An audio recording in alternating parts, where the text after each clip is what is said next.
Thank you for that.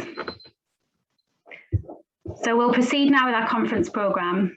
Welcome to the first session of the programme, A View from the Coast and the Country. In this session, we'll hear from myself, from Councillor Bhartwas, who joins us from Hertfordshire County Council, and from Councillor Pat Osborne from Blandford Forum Town Council and Labour Coast and Country. So I'll kick off this session with a view from Plymouth and the southwest coast. Back in May this year, we sadly lost control of the council and a minority Conservative administration was elected. Within the group and individually as ward councillors, there's been a lot of reflection on what went wrong. And there are a few key issues that I want to share because I believe they were particularly significant. And I think that there is a message for other local election campaigns and the national picture, particularly for coastal and rural communities. Firstly, the National Party didn't speak for us or to us. We were a target campaign and we had Cllr and front benchers visiting almost daily in the short campaign. The party political broadcast was filmed in Plymouth, showing Cllr having real conversations with real non-Labour supporting Plymouth people. But it didn't resonate on the Plymouth doorsteps. The national campaign was focused on the NHS, but the NHS was also being talked about by the Conservatives, so it felt like the discussion was on their terms. But more importantly, it was a national issue being used for a local campaign. When elected as leader, Cllr talked a lot about re-engaging with local government and local councillors, listening to us, empowering us and recognising the role that we play at the coalface of politics. But when it came to this crucial super year of local elections, the narrative didn't consider local government at all. There's clearly much more work to do to recognise that devolution has to start within the party. There needs to not only be listening, but also messaging and campaigns that recognise not only the important role of local councils, but which also provides a compelling narrative about the impacts of a Conservative government on the ability of councils to deliver services. At the May elections, we lost 6 seats, all of which were in the north of the city, the Plymouth Moorview constituency. We essentially lost a whole constituency, which for many years had been Labour held, and for which the Conservative MP is a one-trick pony who consistently votes against the needs of his constituents. Just think of the implications of this at national level with this picture repeated around the country. It's a stark warning for the next general election if our strategy doesn't change. So what went wrong in Plymouth? In my opinion, there are a number of issues compounded together which led to considerable discontent with the Labour administration, but there are a couple of really key issues. One is that the economic development is focused on the city centre and waterfront, and this makes people in the north of the city feel left behind. Whilst fantastic work is being done in Plymouth to regenerate and build economic sectors, tackle climate change and so on, this hasn't been felt in half of the city. Economic development benefits don't easily reach those who are excluded from work or who live in deprivation, and for those for whom infrastructure prevents them from having access to the areas being developed. This easily translates to the traditional Labour Party focus on cities and the urban. We need to do better at understanding how different communities live and what their needs are, and we need to do better at getting basic infrastructure and connectivity sorted out, and ensure that economic benefits are being shared. That way voters will feel our policies are for them. A further key issue is about communication of our local policies. I don't believe that we sufficiently engaged the public in our decision making about how we were managing their local places. I think this is another really important message for the Labour Party nationally. Rural and coastal people have strong local identities which are invariably place-based. They're already being challenged as climate change and land management alters land and seascapes, challenging their position within local identities. The Labour Party needs strong place-based policies that recognise the importance of natural green and blue spaces and the ties between communities and place. Which leads me on to a final thought I'd like to share specifically about the coast. We're in a time of environmental change and coastal threat. The threats come not only from the lack of adequate consideration of the economic circumstances of coastal communities, but also from the sea itself. Most people are alarmed by climate change and ocean degradation, but there's a disconnect between these concerns and willingness and ability to take action to create change. As a researcher, I've been investigating the human-ocean relationship and trying to understand what underpins motivation to be a political and civic activist for ocean recovery.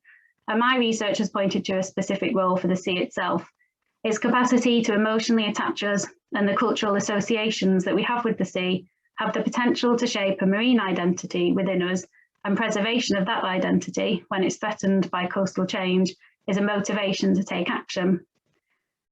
In the Labour Party, we should want and trust all citizens to participate in democracy, and the emotional connections we have with place can be a tool for promoting that citizenship.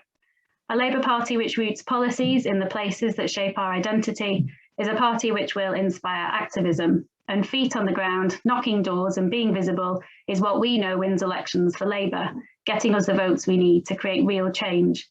So we should be developing policy positions which capitalise on connection to place to promote civic participation, to both improve lives, improve our democracy, and respond to today's challenges. So thank you very much. That's my view from the coast down in the southwest. I would now like to hand over, please, to Councillor Tina Bhartwas from Hertfordshire County Council for your thoughts.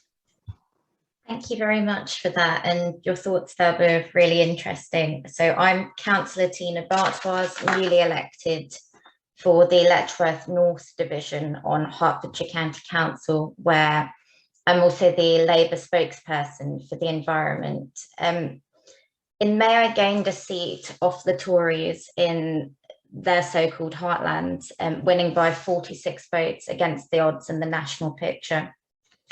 So having experienced the very real deprivation that occurs in rural communities, growing up struggling to make ends meet for food, rent and bills, these are the reasons that I put myself forward for council. And because the county provides free school meals, free bus passes, and these are the services that have made me who I am today. And those are the services that so many families in my division and across the county so desperately need. So we fought a local campaign, as has already been mentioned. The messaging from the National Party was quite difficult to work with on that local level. So we stuck to 5 local issues. They were all things that came up time and time again on the doorstep, because there are people out there who need us now. So we used the links I have within the community to mobilise members, support groups and bring residents together, as well as the traditional methods of campaigning, which have already been mentioned. Something I found really useful was digital engagement, which everybody had become a lot more used to due to the pandemic. I'm rooted in my community, having campaigned against chronic underfunding of education, coordinating the youth wings of climate change groups to reflect that sort of balance that we need here in the east of England between tackling climate change and protecting jobs.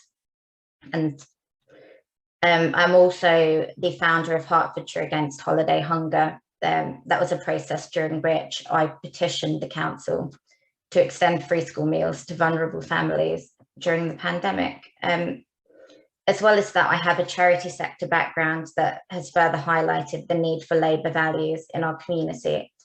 My town, Letchworth Garden City, has a unique history of bringing people together, but it is taken for granted by the Tories and left behind. And you see that all over the east of England. The reality of rural poverty is that it leads to health issues, lower educational attainment, a real lack of jobs, soaring rent prices, a lack of housing, and poor public transport, all of which leads to this region in particular feeling really quite isolated. And it isn't until sort of more recently that we've had the attention that this region deserves, as do all regions across the country. And that's what's really important about today, bringing voices that are left behind.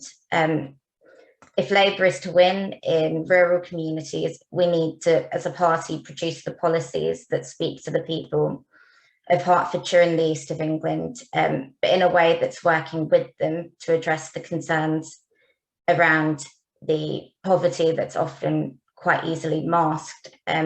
Coming out of the pandemic, Labour has a chance to lead, but it can't do that if it doesn't start talking to communities in the coast and in the country. So we need to step out and we need to be talking to people in communities like mine. Thank you.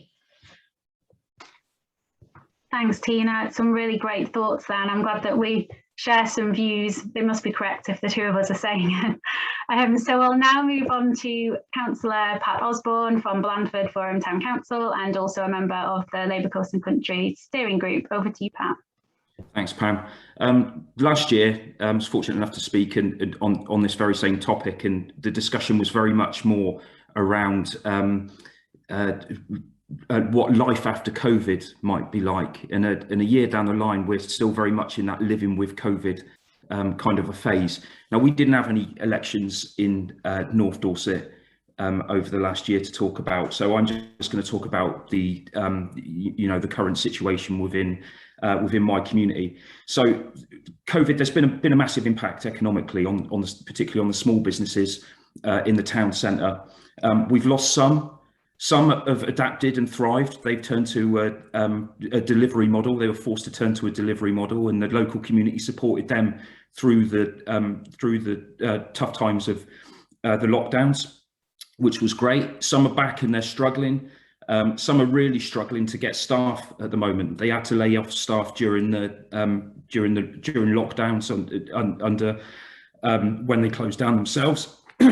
And because of the labour shortages at the moment, they're finding it difficult to recruit people back into those roles. And that's a real problem for some of the businesses, which actually, when they can't get staff to come in, they just don't open. They're just not able to open for that day.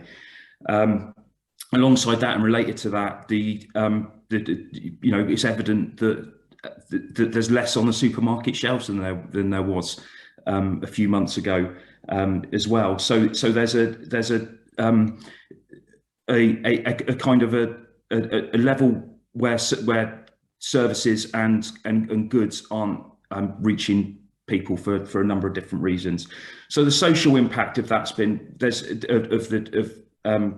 the lockdowns has been that there's a suspicion really of authority that seems to be growing locally, and weakened trust in the national government, and that provides an opportunity for the Labour Party. But that weakened trust at the moment seems to extend to Westminster more generally.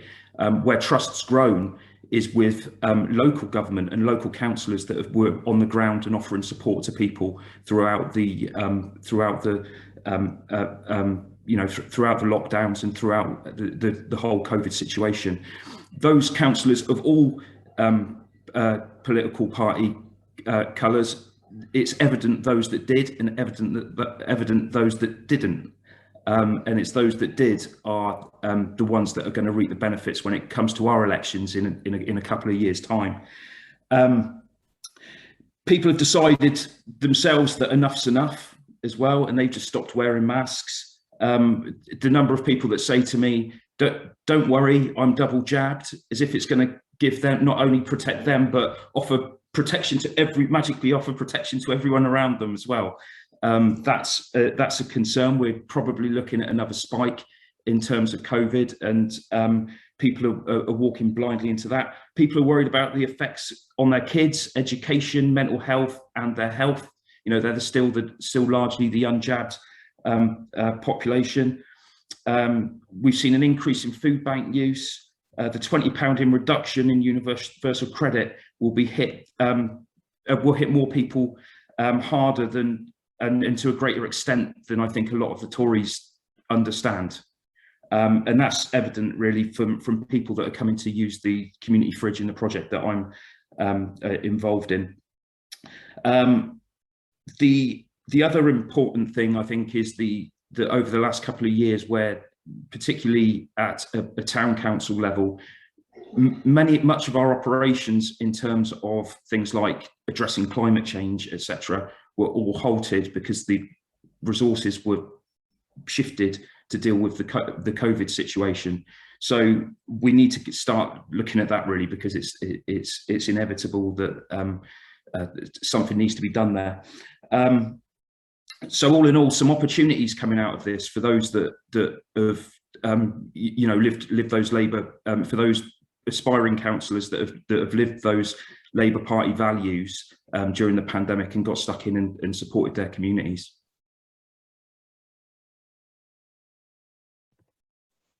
Thanks, Pat. That's really helpful. It's great to hear your perspectives around COVID, because Tina and I didn't really go into that, and you're absolutely right that it's completely something that we're still living and people are still dealing with the fallout of, and I think that will be for the foreseeable future, because it's not quite clear, you know, how we can resolve the current situation for people. Yeah, and I think there's some good messages that have come out around, particularly around this local perspective, keeping campaigns local. And we found that in Plymouth when we won in 2018, that it was the local message that really worked. And I think maybe we just didn't, partly because of COVID, but we didn't manage to convey that message quite as effectively in the elections this year.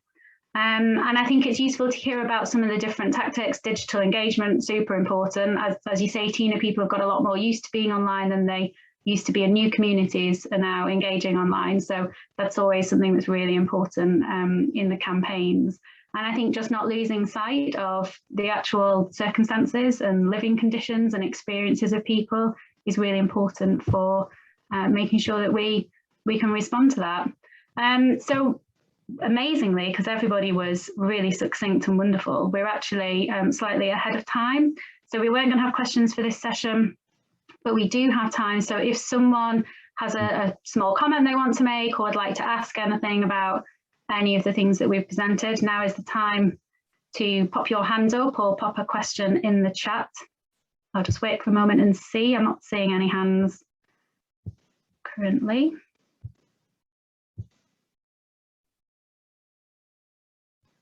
No further thoughts? Any perspectives from where you live that you want to share that relate to any of these issues? Oh, there we go. Liz, would you like to come in? Are you able to unmute? Might need assistance. There we go. Hang on, yeah. I was just going to ask, do you think it's more important to have a local candidate who is known locally? Do you think that's the key to getting elected? We've got our one local councillor who is a Labour member, is very well known locally, and you know, is that the key to getting us all into power more, making sure that we're seen and so that people know us when it comes to election times? Thanks, Liz. I think that's a really good question. I know from my experience as a councillor, where I don't live in my ward, that's used against me quite regularly. Pat and Tina, do either of you have a response? Pat? Yeah, it's a big part of it, but it's not all of it. So it's partly voting habits as well. They can be changed, but that takes a lot of time.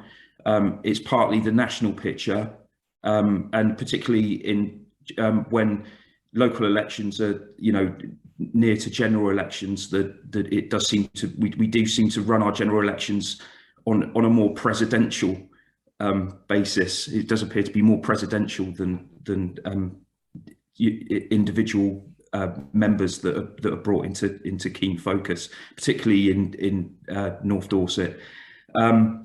So it is, all of that stuff does come together, but it is absolutely essential, an essential component of it. And personally, I believe it's an essential part of what should make a Labour candidate.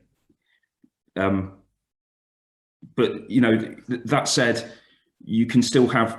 It's about immersing yourself in the community, so it doesn't. People move around all the time. You're not always going to find somebody that's lived there for 20 years. If somebody's moved to the community a year or two ago and they've immersed themselves in it and done the work and got themselves known, then that's equally, you know, equally valid way of doing that. Thanks, Pat. Tina, did you have a quick response? Then I'm going to take Helen and John's points together and one last chance for feedback from Tina and Pat before we move on. Tina? Absolutely. So I agree that it's part of the picture, but I think it's that being rooted in the community, that's the most important thing. And I think that was really, really important this time round, because certainly in Hertfordshire, we saw some very strange swings. I think that was of great benefit to me that I had that local knowledge, but I don't think that's necessarily having always lived there. That's your work within the community. Thanks, Tina. Helen, can I take your question or comment? Yes, it's a question and a comment which might be elaborated later. I was struck by the comment about place and identity, and Worthing is by the sea. And the place is changing because the sea already has one very large wind farm, and another one is proposed, which is going to be very close to the coast, closer than the first one. And I'm very concerned that this will radically change people's sense of identity when we're confronted with a wall, just a wall of wind generating turbines. And the tension that I have personally as someone in opposition for Labour who deals with the environment and climate change, the tension between installing a renewable energy infrastructure and the radical change it will make to our place. And maybe we can pick this up later on. Thanks, Helen. That's really appreciated for you. John, can I just quickly hear from you? We are at 25 past, so I'll see if we need a response from our panellists. It's a point, but also a bit of a question as well, and maybe it's something that will thread through some of the sessions that are coming up. In my area, there's historically very little Labour voting tradition, but quite a big independent voting tradition. And I just wonder if that is something that other people here recognise, panellists and others recognise, and just wondering what sort of techniques we maybe have to be able to turn that independent voting tradition into a Labour voting tradition and maybe get into power.